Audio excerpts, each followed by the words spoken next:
তারপর বাচ্চা বড় হতে শুরু করে আস্তে আস্তে, ফিডিং, বার্পিং, ন্যাপি চেঞ্জের মাধ্যমে আস্তে আস্তে আমাদের জীবনটা একদম ওইসবের মধ্যে ইনভলভ হয়ে যায়। বাচ্চা প্রি স্কুলে আসার বয়স শুরু হয়ে যায়, বাচ্চা প্রি স্কুলে আসে, বাচ্চার মায়ের বুকের ধুকপুকানি বেড়ে যায়।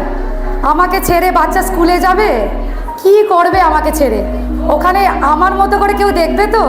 যদি পড়ে যায়, যদি টিফিন খেতে গিয়ে গলায় আটকায়, এই সমস্ত চিন্তায় মায়ের মন কাঁদতে থাকে।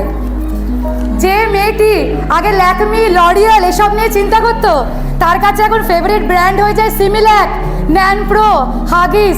এইসব ছাড়া আমরা আর বেরিয়ে আসতে পারি না। র্যাদার আমরা এসব ছাড়া আর বেরিয়ে আসতে চাই না।